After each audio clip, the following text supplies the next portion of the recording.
Shalom, saudara-saudara terkasih, sebelum kita mendengarkan firman Tuhan, marilah kita berdoa. Kasih karunia bagi kamu dan damai sejahtera dari Allah Bapa dan dari anaknya Tuhan Yesus Kristus. Amin. Firman Tuhan untuk kita pada hari ini, Senin 15 Maret 2021, tertulis dalam kitab Yesaya 49 ayat 8a. Beginilah firman Tuhan. Pada waktu aku berkenan, aku akan menjawab engkau. Dan pada hari aku menyelamatkan, aku akan menolong engkau. Demikianlah dikatakan. Orang bilang janji adalah hutang, dan hutang harus dibayar. Sekalipun ini seperti ikrar, ya masih banyak juga orang yang ingkar akan janjinya. Mengapa orang sering tidak setia akan janjinya? Ini bisa dikarenakan karena sesuatu hal yang dianggap tidak berguna atau bahkan tidak mendatangkan keuntungan bagi dirinya. Manusia sering sekali ingkar janji, namun Tuhan tidak. Sekalipun situasi, keadaan, dan perbuatan kita tidak menyenangkan dan membuat Tuhan bersedih, Dia tidak pernah ingkar akan janjinya. Ketika seorang anak melakukan kesalahan yang fatal, orang tuanya tidak akan membiarkan begitu saja.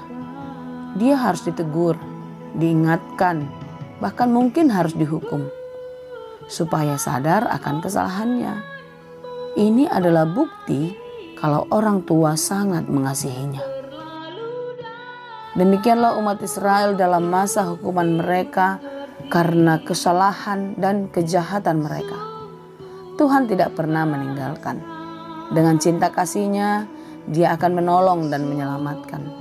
Dengan mengutus seorang hamba yang akan mengeluarkan mereka dari perbudakan Babel dan kembali ke Yerusalem. Tuhan memakai Raja Kores untuk menolong mereka. Sekalipun Raja Kores bukanlah hamba Allah yang taat sebelumnya, namun di tangannya lah Allah bekerja. Dia harus menjadi hamba dan taat untuk melakukan apa yang menjadi kehendak Tuhan, yakni menyelamatkan umatnya. Dalam pembebasan umat Israel, kehidupan mereka diperbaiki dan Sion dipulihkan. Semua tanah pusaka Israel yang telah terjual atau tergadai karena alasan apapun harus dikembalikan kepada pemiliknya. Setelah masa hukuman Israel selesai, mereka akan kembali ke tanah leluhurnya. Ini adalah suatu pembebasan tanpa syarat. Semua hanya karena belas kasih Allah. Dalam keadaan terbuang tak berdaya dan hancur, inilah penghiburan dan kekuatan bagi umat Israel. Allah menggenapi janjinya. Segala yang disampaikan kepada umat melalui para nabi akan digenapinya. Karena Dia adalah Allah yang setia dan kekal sampai selama-lamanya.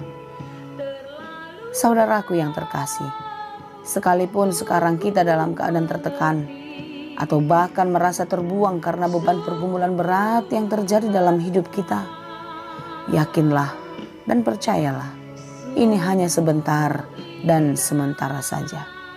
Kasih Allah pun akan dinyatakan dalam hidup kita. Tuhan akan memakai banyak hal dan banyak cara untuk menolong dan menyelamatkan kita. Karena Dia adalah Allah dan Bapa yang mengasihi kita kekal untuk selamanya. Tuhan memberkati. Amin. Terima kasih Tuhan untuk firman-Mu hari ini. Firman-Mu yang menguatkan dan memulihkan kami, sekalipun kami dalam berbagai pergumulan. Kami percaya setiap hal yang terjadi dalam hidup kami adalah cara Tuhan untuk memulihkan kami. Ajar dan berilah kami hikmat untuk mau menurut dan melakukan kehendak-Mu setiap waktu. Sekalipun kami sering gagal menepati janji kami kepadamu, namun janji-Mu selalu nyata dalam hidup kami. Tidak pernah terlambat, selalu hadir tepat waktu seperti fajar yang menyingsing setiap hari.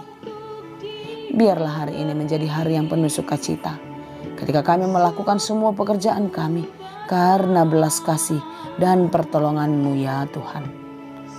Berikan kekuatan bagi saudara kami yang sedang bergumul, penghiburan bagi saudara kami yang berduka, serta pengharapan dan kesembuhan bagi saudara kami yang sedang sakit. Kasih dan kekuatan yang daripadamu lah yang memulihkan dan menguatkan kami. Berkatilah semua pekerjaan kami, karena hanya di dalam berkat Tuhanlah pekerjaan kami berhasil dan berbuah dengan baik. Terima kasih Tuhan atas kasih-Mu. Dalam nama Yesus Kristus kami berdoa kepadamu. Anugerah Tuhan kita Yesus Kristus, kasih karunia Allah Bapa dan persekutuan Roh Kudus, itulah kiranya yang menyertai dan memberkati kamu sekalian. Amin.